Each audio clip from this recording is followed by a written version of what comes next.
menentukan ide usaha mana yang akan dikerjakan gitu ya. Karena nanti di akhir perkuliahan semester nanti akan ada presentasi produk ya, presentasi produk baik itu barang maupun jasa gitu ya, nanti akan saya minta untuk mempresentasikan. Jadi luaran dari proposal yang Anda buat nanti saya harapkan untuk bisa dibuatkan suatu prototipe ya, yang nanti ataupun contoh usaha, contoh barangnya atau contoh usahanya gitu, yang nanti akan dipresentasikan di dalam laporan akhirnya.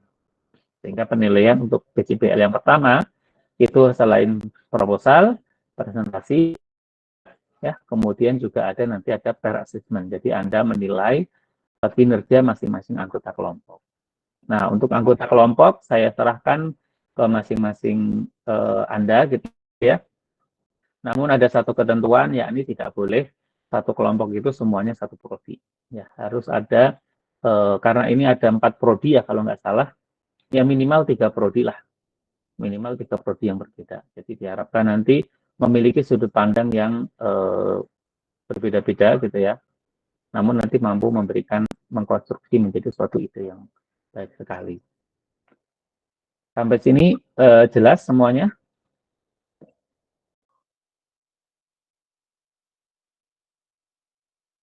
Sampai sini sudah jelas? Jelas, Pak. Oke. Baik, karena minggu ini adalah minggu terakhir PRS juga ya, untuk tanggal 14. Berarti nanti akan saya share, setelah perkuliahan ini, saya share kontrak perkuliahannya, maupun nanti salah satu dari peserta kelas yang ditunjuk siapa gitu yang mewakili untuk menandatangani kontrak perkuliahan. Dan di kontrak perkuliahan itu Anda nanti bisa untuk melihat bagaimana poin-poin penilaian dan sebagainya ya, terutama bagi yang baru bergabung. Baik, kita lanjutkan saja. Saya akan share terkait dengan materi kita pada pekan ini ya.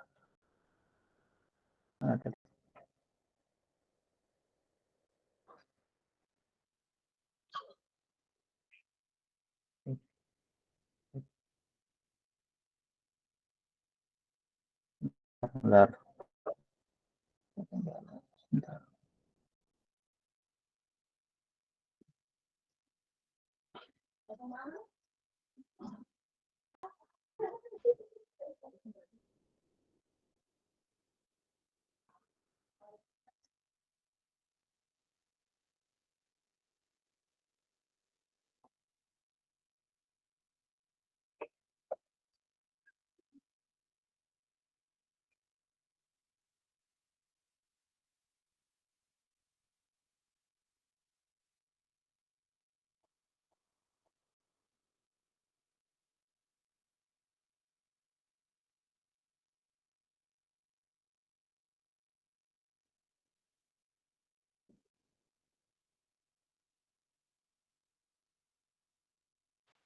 Mohon maaf, Pak, izin bertanya. Ya. Satu kelompok berapa orang ya, Pak? Ini ada 50-an ya. Satu kelompok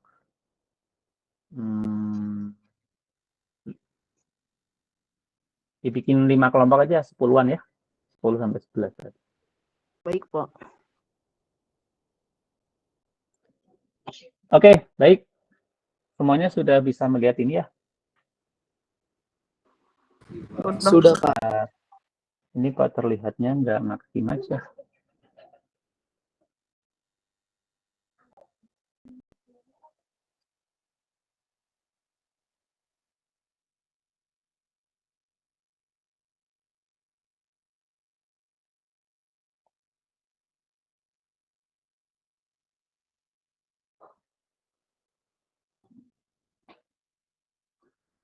Ini catatannya kok kelihatan ya?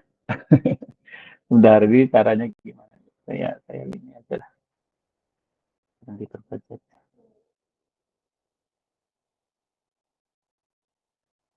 Saya buat ke dalam PDF saja.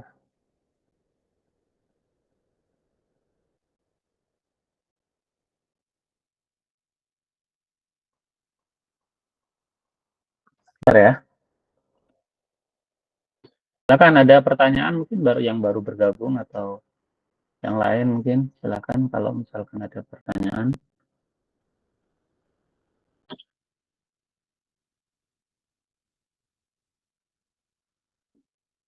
Untuk format, nanti sementara menggunakan format PKM mahasiswa ya, yang kewirausahaan. Nanti saya share juga lah di PCR ya nanti.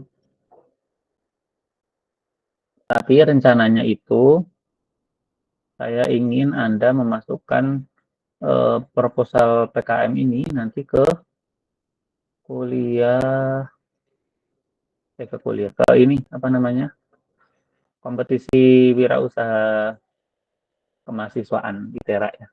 Karena tahun lalu luaran daripada mata kuliah ini itu ketika dimasukkan di dalam ke ini ITERA itu kompetisi ITERA, alhamdulillah ada satu yang didanai ya. Nanti diharapkan nanti ini bisa ada yang mendapatkan pendanaan sehingga bisa berkelanjutan gitu ya. Dan untuk dosennya pun tidak harus saya nanti sebagai pemimpin, boleh yang lain, boleh saya.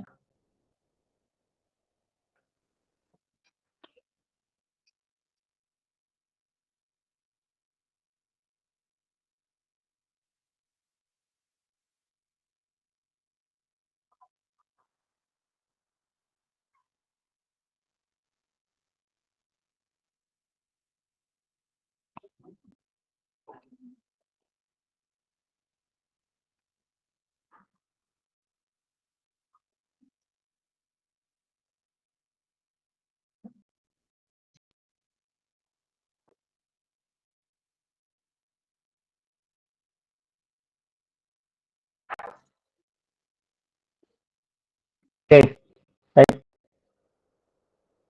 Ini sudah terlihat ya.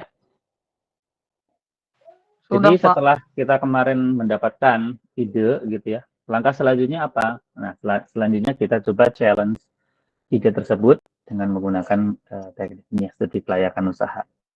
Nah, studi kelayakan usaha itu kita melihat bagaimana pasar dan pemasaran terhadap produk atau barang atau jasa yang kita akan create ya. Kemudian kita perlu memperhatikan juga bagaimana teknis dan produksinya.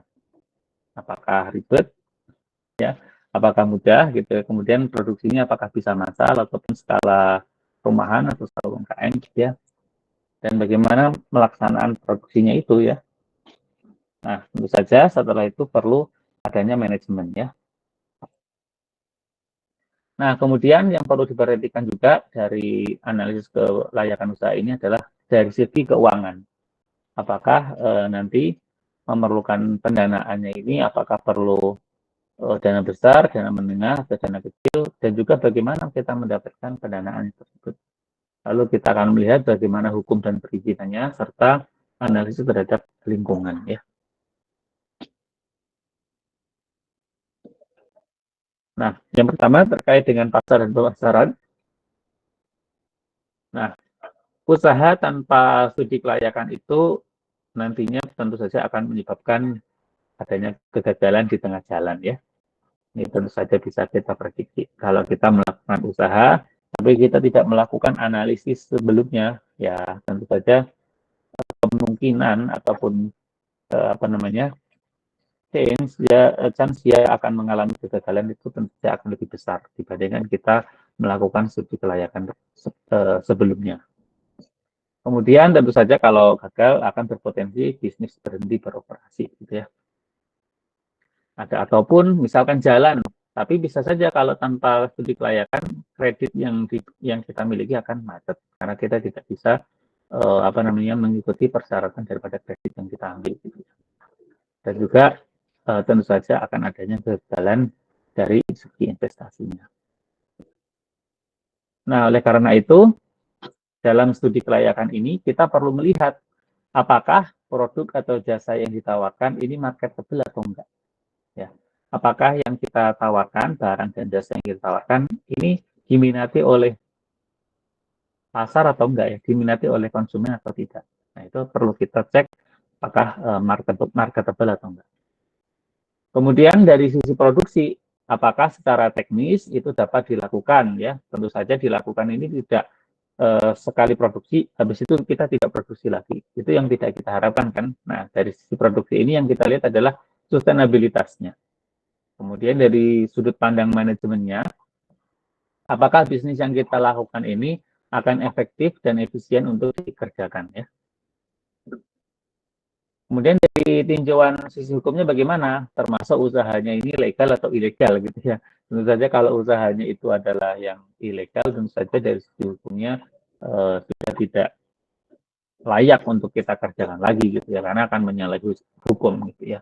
Kalau berbeda kalau misalkan auzubillah Anda melakukan usaha yang ilegal gitu ya, pasar ilegal, nah, itu tentu saja dari sisi hukum itu tidak legal gitu ya, dan Anda ketika menjalankannya ya mungkin tidak akan nyaman gitu ya, karena dari segi hukum Anda sudah dikejar-kejar oleh misalkan oleh penegak hukum gitu ya. Kemudian dari sisi keuangan itu kita melihat apakah ide usaha yang kita create ini memiliki profit atau tidak ya, istilahnya profitable atau enggak. Tentu saja kalau kita melakukan usaha itu yang kita inginkan kan dapat untung kan ya, dapat laba gitu ya. Nah, kalau misalkan dari segi studi kelayakannya saja sudah tidak profitable, ya ngapain dilanjutkan gitu ya. Berarti nggak akan ada orang yang berinvestasi di dalamnya. Nah, ini hal-hal yang perlu kita cek di dalam studi kelayakan kita, dari sisi produk, marketable atau tidak, dari sisi produksinya, apakah sustainable atau enggak, kemudian dari sudut pandang manajemennya, efektif dan efisien atau enggak, lalu dari sisi hukum, ini legal atau ilegal, dan juga dari sisi keuangan, apakah dapat menimbulkan laba atau profitable atau enggak. Nah, oleh karena itu, di dalam ide pendirian bisnis ini, atau ini dapat kita pandang sebagai apakah ini itu adalah suatu pendirian usaha baru, atau dia pengembangan usaha yang sudah ada, ataukah dia pembelian perusahaan dengan cara akuisisi. Ya, ini bisa kita kelompok-kelompokkan. Nah, studi kelayakan bisnis ini juga adalah salah satu proses yang menentukan apakah ide bisnis dari entrepreneur yang Anda lakukan itu dapat menjadi bisnis yang sukses atau tidak. Tentu saja tujuannya adalah untuk menentukan apakah suatu ide usaha bisnis ini layak untuk direalisasikan, ataupun dari rencana bisnis, alat perencanaannya itu mengubah ide bisnis itu menjadi suatu kenyataan.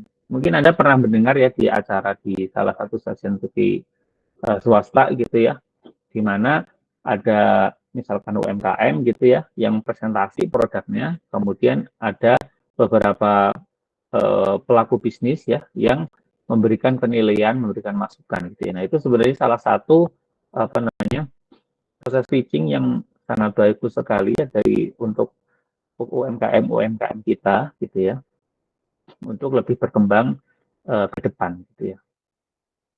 Nah, mungkin Anda kalau tertarik bisa mengikutinya sehingga Anda tahu nih kira-kira untuk kita membuat ide usaha yang diminati oleh pasar itu seperti apa sih sebenarnya? Apa saja yang perlu kita lakukan? Nah, itu nanti coba dicari acaranya ya. Salah satu komentatornya atau reviewernya itu adalah Reno Barak ya. Nah, kemudian analisis aspek pasar. Kalau menurut Anda, analisis aspek pasar ini apa saja ya yang harus dilakukan? Coba ada yang ingin berpendapat?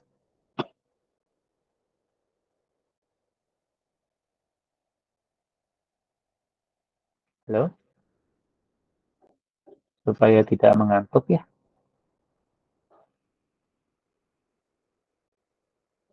Ada yang ingin berpendapat? Silakan.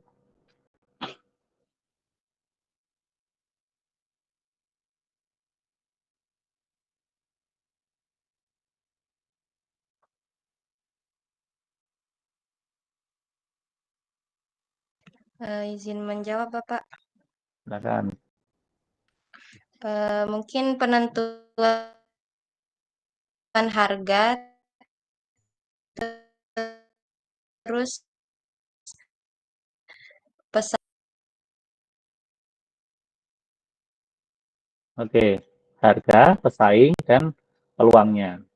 Baik, ada lagi yang ingin berpendapat? dalam analisis aspek pasar dan pemasaran, ini kira-kira apa aja yang perlu kita perhatikan? Ini tadi siapa, Punten? Jessica, Bapak. Jessica ya, oke. Ada lagi selain tadi harga, peluang, sama apa lagi tadi, Jessica?